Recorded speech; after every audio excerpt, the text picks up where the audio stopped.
Welcome back to Reusable Space Program. We're on episode 23 already, and you see us launching into space. Well, it looks like Cargo 4. That can't be Cargo 4. Cargo 4 is already in orbit. Nope, this is Cargo 3.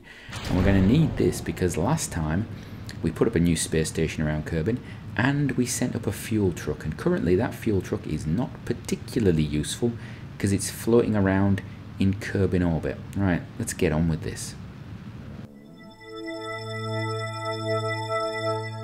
So we're sending up our craft into orbit there. This is Cargo 3. It's basically another Cargo 4. I have decided not to continue on with the original Cargo 3 plans. That's going to be a separate little project that you're going to see coming to fruition in the next few weeks. It's a very different approach to things, shall we say. I have a problem at the moment, which is actually getting these craft to fit into cargo bays is a nightmare. And if you want to go wider, then you end up with a situation where you're using docking ports. And so I've had to come up with an odd way of dealing with some of the problems that we have. But if you want to see that, subscribe, because, you know, the subscribe button, just there, do it. So we've got Cargo 3 now. It's going into orbit. It's using its nuclear engines, but we're actually draining fuel from that back tank. We're trying to make sure we've got as much fuel in this cargo craft as possible because it's going to be taking the fuel truck, and the fuel truck is heavy mass horribleness going on there. So we need as much fuel as possible because I'm hoping that this craft doesn't have to dock at the other end. So we're just gonna, there we go, we're just gonna leave, separate that off, and we're gonna take Cargo 3 now, and Cargo 3 needs to rendezvous with our fuel tanker, which is still inside its original launch stage. It's being powered and supplied with all sorts of power and resources there, communication and everything. We could have released it and sent the launch stage back down, but it would have left the craft just floating aimlessly in space, and there's always a risk there that if the power goes off or you don't have control properly, that it just makes the docking a little harder. So what we're actually doing is we identify where we can actually get a rendezvous point, and then it's just about refining what the burn is going to be to give us the closest possible rendezvous.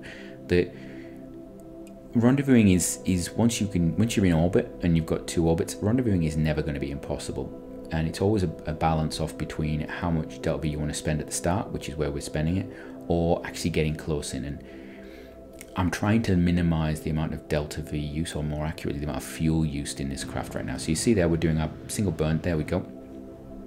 And we're just monitoring closest approach on this. And then we're going to wait until we get as close as possible. And then we're going to put ourselves into retrograde in terms of the target. So this is very important.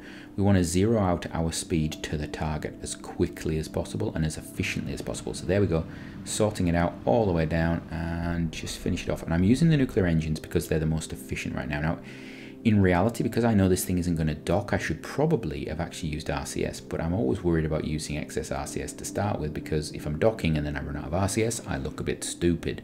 So we're using the nuclear engines because they're most efficient.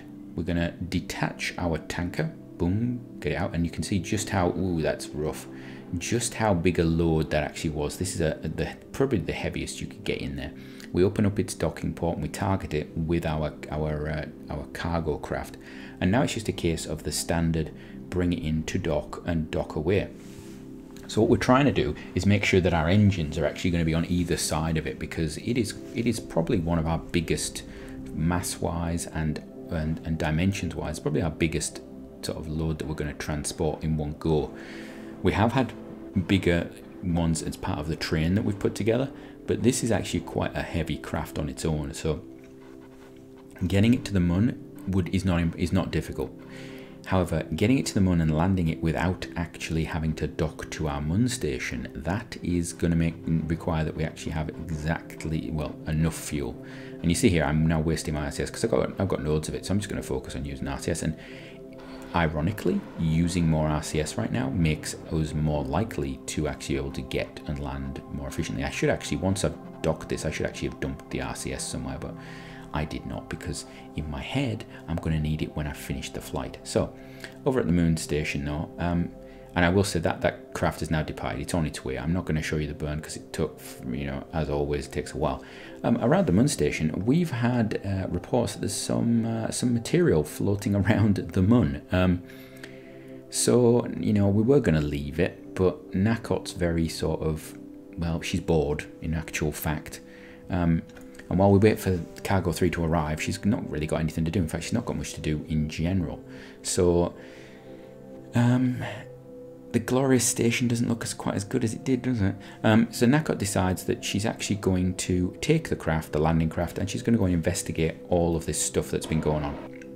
So, first of all, they're getting a signal from what looks like an escape pod or something. So she's going to take the craft and drop it into orbit there. Luckily, the orbit is actually planar, so it's in the same inclination as the station. So it's just a case of rendezvousing, a normal little standard rendezvous. She's going to pull the craft in, she changes her orbit a little bit, pulls it in, gets a rendezvous, and then she just drifts closer and closer and closer, and then she's going to fire her engines and see what's going on, because it seems like it's some sort of rescue pod or something. We're not sure what. We've been told to have a look at it. We've been pushed to have a look at it, in fact, because we seem to be the only space program that seems to do anything anymore. I suppose all the others have given up, and we're finding it very strange that there might be something out here though that wasn't here previously, because we didn't realize there were other space programs still running. That's partly why we're with a reusable space program. We thought everybody had given up, but it seems as though this thing has been here a while, and it turns out it's a pod.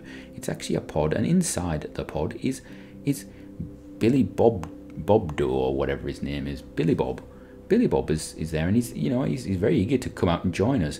And straight away he has a conversation with Nacott, informing her that he'd really like to go back to Kerbin, and if she could do that there, he can see it out the window. And she returns to him with a very simple phrase, which is, "Not on your Nelly. This is our space program, and we're doing what we want. You're not going back straight away because I have things to do." I'll be honest with you, he wasn't particularly impressed with that. At which point, Nacott points out that there is another signal that they've been picking up, and they're not entirely sure what it is. She's going to go and have a look at it. She doesn't think it's another Kerbal, but it's worth us checking it out, just making sure there's nobody in it.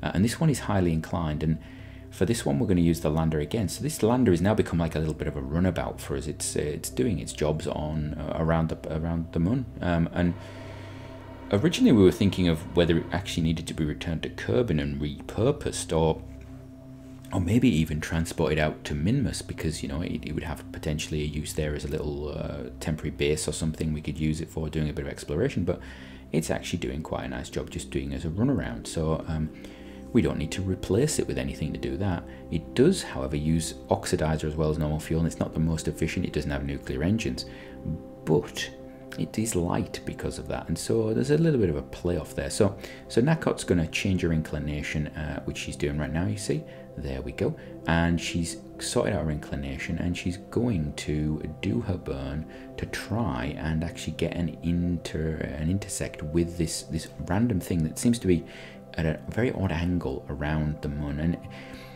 we wonder whether it's actually just some sort of asteroid or something that's been captured, and we're just we're being sent on a wild goose chase, if we're honest. But Nacott's bored. She's been in orbit for days and weeks and months, and you know what, any excuse for her just to fly, because that's how she feels good. At least she's in space, because Sean's still stuck down on the planet, bored, senseless. He's not entirely sure what he's done wrong. So we come up to the target, and Nacott's just going to, again, rendezvous with the craft. She doesn't have anything to grab anything with. She can't transport it back. She doesn't have anything like that. But she's going to come in, and it looks like a bit of an aircraft or a space station. She actually has seen pictures of Dawn Station and thinks it looks a bit like one of the docking arms on Dawn Station, which is very odd, she thinks, that would get out here. So, yeah, what are we going to do with it? She does consider going on eBay and checking out, but there's no sign of life, and it's not anywhere near any of our orbits, so it's not going to collide with anything. So we'll leave it there for now, but I think we're going to need to get it and bring it back. We signal back down to Kerbin that this is here, and they say, well, you know what, there is money available to bring it back. Private investors are really interested in this object that is floating around the moon. So we start to wonder whether it is Kerbin of origin, or whether there's something else going on with it. But surely it's just, it's a part of an old space station or something, and somebody's interested in it. It can't be anything weird, surely. Anyway, So Nacott's going to bring her craft back down. She's changed her inclination. She's now equatorial. She's aligning herself with the space station, and she actually did this really well. One burn return, which was really nice. She comes in, and this craft is actually very, very maneuverable. After piloting the tankers and things like that, this thing is just so maneuverable. It's probably got too much RCS, in fact. You know, I think it's probably Nacott. Nacott's actually just so good that it just feels as though it's got too much RCS. She's just such a good pilot, obviously, by now. So she's gonna prop it in there, and she's gonna try and dock it just as quickly as possible. She can't obviously use the majority of the docking ports on the station, because this thing was built at a time when we only had basic small docking ports. So she's got to pick out some of those older docking ports available on the core of the station. And importantly, since the Dawn station has basically been hitting the news, and the crew up in the Mun orbit have looked at it, they've realised that actually the space around Mun is getting a little tight. So they're asking for a bit of, you know, expansion, possibly, maybe brighten up a bit. Anyway, Cargo 3 has arrived in Munar vicinity, and it is doing its burn. It's captured itself, and now it's going to basically bring us into the equatorial plane. Now, interestingly, you'll see there, it would have been really easy to get a rendezvous with the space station. This was actually a staggering set of timing. So after the inclination burn that we're just about to do, we could have actually gone straight to the space station with pretty much a single burn, and we could have got a really nice rendezvous. However, we don't need to go to the space station, because this thing has got quite a bit of fuel on board still. It may look on the gauges as though it's very low, but remember that we've got a fuel tanker slung underneath this craft, so that is misleading. So the Cargo 3 is just going to go for it. It's just going to go for landing. We think we've got enough fuel on board. We're aware we have to get back into orbit. This isn't just a dump it down and hope, you know. When it comes to the Munar tanker, it will be able to just go down and have no fuel left. But this cargo craft, it needs to have enough delta V to get back into orbit, and ideally to get back to the Mun station, because if it can't get back to the Mun station, I have to send another cargo craft out to get it, and that wastes time, it wastes fuel, and we don't have all that fuel at the moment. Hopefully, we will when this tanker lands, though. So puts itself into a circular orbit. Again, we're going to be at 90 degrees before the target. We're going to do our maneuver. We're going to drop ourselves down so that we're likely to hit the far wall of the crater. That's our standard approach here. And then just above before the start of the crater, we're going to prepare ourselves to do a bit of retrograde burning. And you see here, now we don't really mind where we put this tanker down. This tanker is designed to travel great distances. It would be nice if it could put down near the target, because it saves us time, but in reality we could put it down anywhere on the planet and get on the moon and get it there in time if we had enough, you know, wherewithal, unless it was in the middle of a really nasty crater we couldn't get out of. But as long as we're pretty much on a piece of flattish ground, we should be okay. So there we go, we're burning away, and this is a heavy payload, and because of that we do overshoot. We have trouble bringing it back, and you can see that we're just bringing it back and back and back, and we're sort of doing okay. And what we're actually doing is we've actually overburned a little bit so that we're firing back towards the base, because we're going to be quite a few kilometers out. And you see there, as we come into the range of the base informs us just how much fuel it's actually produced. So we've got quite a lot of fuel already being produced by the base. Obviously off camera I unfurled its solar panels and things and got it going again after its slight leg wobble in the previous episode. And there we go, we're going to drop this down ever so gently. You'll see that the tanker has its own landing legs, just little small tank. There we go, and poof, that was quite heavy. We were concerned about the wheels, but the landing legs took the brunt of it. And remember, this is sped up a little bit. And then Cargo 3, off it goes, and you see the fuel level in there is huge. We've got loads of delta V left, so we actually didn't really need to worry. This thing has got oodles and oodles of delta V, so it's going to pop itself back into orbit. We're going to put it in that lower parking orbit area where all of our cargo craft basically sit while they're waiting to find out their next mission, or whether they're going to go back to the station or not. And you can see there we're just doing that. The station's got its lovely little orbit just above that. We're going to circularize, just there we go, wonderful, nice and easy, perfect. So what's next? Well, we've got our crew and we've got our crew down at the base. We've got our tanker truck down at the base. We've got our mining facilities there. We've got our Mooner tanker in orbit. We've got our tanker in orbit. So basically our next job is to, well, next episode, bring down the tanker down onto the moon, fill it up with fuel, and start getting that fuel out and around our system. We currently have fuel tanks in lunar orbit that are empty as anything. There is just no fuel anywhere. One of the reasons we haven't taken our cargo craft back is because there's nothing to put on them. There's no point sending them there. We also need to expand that lunar base a bit because there's not much space there at the moment, and we've got a lot of things that we'd like to put there. So all of these cargo craft going there would overload it. So as we check out our fuel truck and we put its legs away, while we start producing fuel and get ready to dish it out, from me, until next time, have a great one.